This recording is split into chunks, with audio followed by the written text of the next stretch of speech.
Why is something good? It's arbitrary, I have no idea. Why is the Louie Louie riff good? It's good for some reason. Nah, nah, nah, nah, nah. Why is it good? Why was Elvis good? Why? You know? Elvis was good because he was a freak. That's why, you know?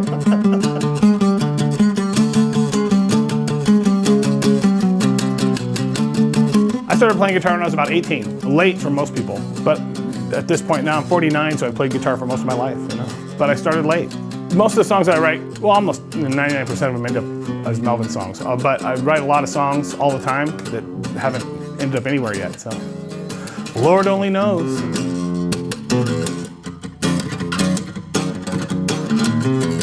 The guy I played with the longest, Dale, he was in band, and so he understands like how music works, really. He always says that my one is different than everybody else's one, so. I've almost been hesitant to try to, you know, actually learn how to do it right because maybe it'll ruin it.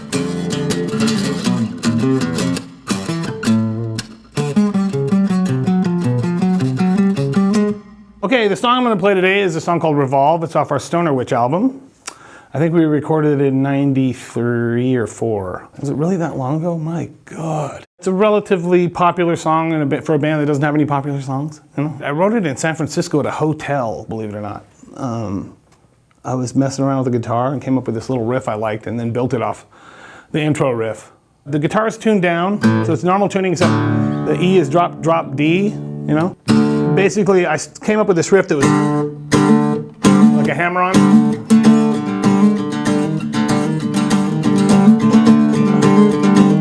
You can imagine the drums going with it and everything, you know, I was doing it.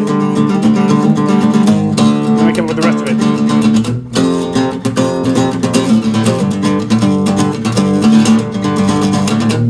I had to come up with something that would go after the vocal that would kind of tie the verses together, which is...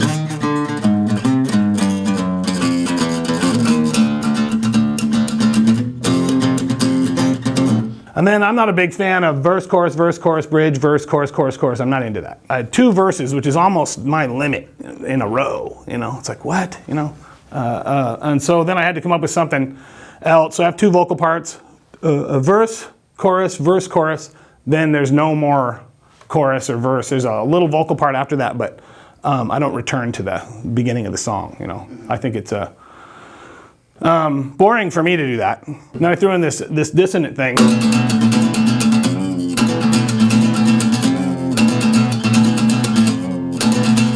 And then the middle part. Then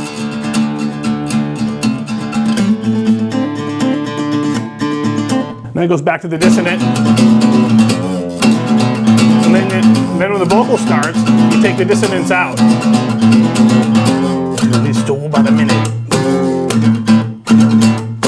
So it's the same thing. It just doesn't have the extra note. I like notes a whole lot. You know, I think it's really good. And then it has the ending which is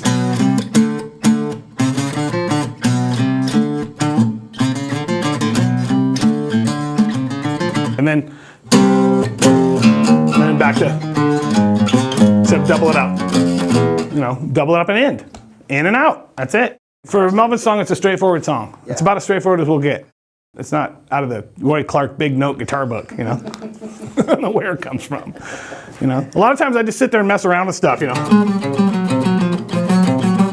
Not learning it. No, guitar teachers don't teach that stuff. I don't know why. Maybe they do. I never took lessons, so writing songs is staring at the wall and using your imagination, you know?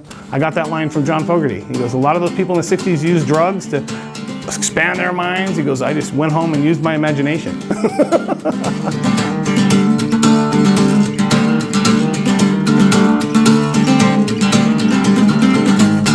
I play guitar every single day, you know, unless I have something where I'm severely busy that day for one reason or another. But there's no day, really, if I'm at home that I don't play guitar. You wake up and you see it sitting there, you just want to pick it up and play it. You know? That's it. Freedom unlocked, stem from walk away. You gotta hold your time, you gotta hit him with the right away. Maybe black, 2-5 or intellect to one scene. Either way it's same, either way it's gotta mean. Bed sister might be choking, I ain't about that kind. Answer me with the rhythm of a body that was born to lose 2 times.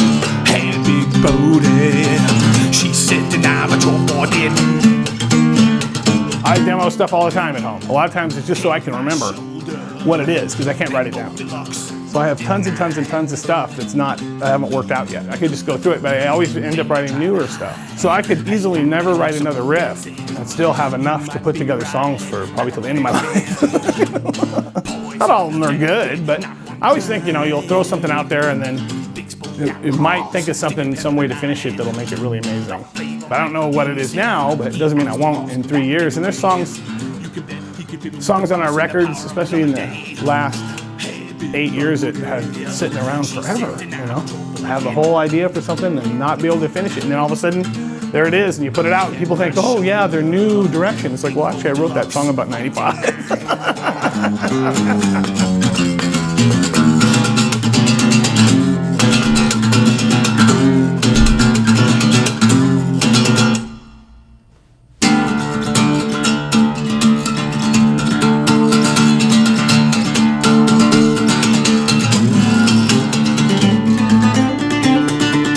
Walk into Guitar Center or Sam Ash or somewhere and see people in there shredding on the guitar. They're amazing. They'll never make a dime playing music. Why? Because that's not all it is. Music is art. Art is communication. If you don't have something to communicate, even if no one understands what it is, it's pointless. To me, Even if I don't understand it, I want somebody to be telling me something. Like, I'm a huge Captain Beefheart fan. I don't have any idea what he was talking about, but he's communicating to me this level of art that I want to be a part of. I need music that's going to move me, that's going to make me want to play music. That's what I want. You look for those little kernels of insanity and something that you look at it and go, wow,